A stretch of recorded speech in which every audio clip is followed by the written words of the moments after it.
Nous arrivons donc au 16e cours sur les conseils de Rabbeinu, Emet ve'Emunah, la vérité et la foi. Et nous parlons toujours du mensonge à Sheker ou Hara. Rabbeinu nous dit que le mensonge représente le mal. Comment est-il possible que le mal soit représenté par le mensonge? Parce qu'en fait, toutes les mauvaises choses commencent par des mensonges. Tout. Il n'est pas possible qu'une mauvaise chose commence par la vérité. Elle commence toujours par le mensonge. Donc, la source du mal, c'est le mensonge. Et combien devrons-nous nous écarter totalement des mensonges, même d'un petit mensonge? Pourquoi?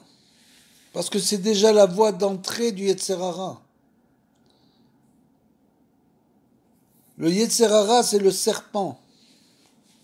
Dès l'instant où le serpent rentre la tête à l'intérieur d'un mensonge, c'est comme si tout le serpent était rentré.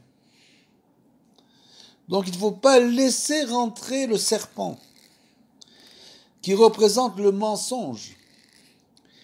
Il ne faut pas se mettre dans des situations où on ne pourra plus s'en sortir sans mentir. Donc d'entrée, l'homme doit se protéger. Il ne doit pas désirer plus que ce qu'il peut avoir et se mettre dans des situations où il ne sera pas obligé de mentir, où il pourra garder sa vérité. Parce que le sheker ou hara, c'est ça le mal. Le mal s'insinue en la personne en pensant le sheker, est-ce que j'ai menti? J'ai presque pas menti. Mais même ce petit mensonge-là, il peut entraîner des grands désastres. Ou à Touma, nous dit Rabbeinu, le sheker, c'est le mal et c'est l'impureté. C'est-à-dire qu'une personne se rend impure dès le moment où elle a l'habitude de mentir.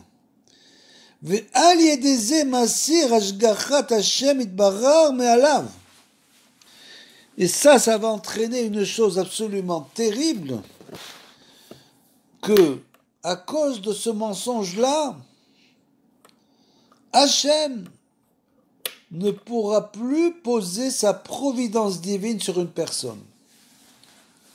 C'est-à-dire, cette personne ne sera plus régie par la providence de Hachem. Et vous me direz alors, par quoi elle va être régie? Elle sera ce qu'on appelle Hefker, abandonnée. C'est elle qui va se régir elle-même. Comme c'est écrit, l'endroit vers lequel tu veux aller, là-bas on te pousse. C'est-à-dire que Hachem pousse toujours une personne vers l'endroit vers lequel elle désire aller. Si elle veut aller vers la vérité, alors Hachem va le pousser vers la vérité. Mais si elle veut aller vers le mensonge, Hachem va le pousser vers le mensonge. Parce que celui qui croit qu'il ment, pour bien sûr, soit voler, soit s'octroyer des choses qu'il ne devait pas avoir, etc., etc., celui qui s'imagine qu'il peut mentir toute sa vie, et après, en se disant, mais c'est pas grave, je ferai tout chouva, j'arrêterai de mentir, il ne pourra plus faire machine arrière. C'est-à-dire que la voie où un homme désire aller, on le pousse dans cette voie. Donc il faut toujours essayer de dire la vérité et que Hachem nous pousse, Bezrat Hachem, dans la voie de la vérité. Et donc le sheker ou hara ou touma,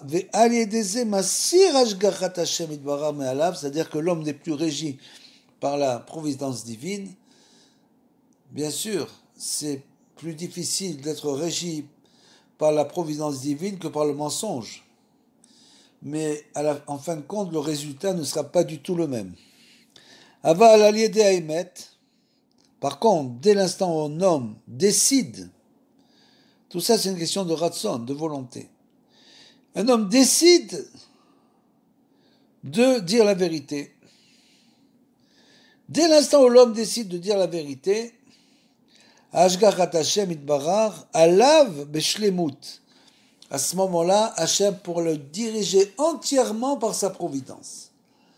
C'est-à-dire qu'il ressentira dans sa vie, à chaque instant, à chaque moment, il ressentira que Hashem le guide, le pousse et l'aide à surmonter les épreuves. Hashem l'aidera à surmonter les épreuves. Comment? Tout simplement en écoutant le Likutei Etzot, en écoutant les conseils de Rabbeinu. C'est ça qui nous aide à surmonter les épreuves. Et bien sûr, en allant sur les Kivrei Tzadikim, sur les tombes des grands Tzadikim, c'est de là qu'on reçoit la lumière. Donc, toujours, quand il y a une épreuve, l'épreuve, c'est uniquement le fait qu'on n'arrive pas à voir comment les choses vont se terminer. Pourquoi? Parce qu'on n'a pas suffisamment la providence divine sur nous.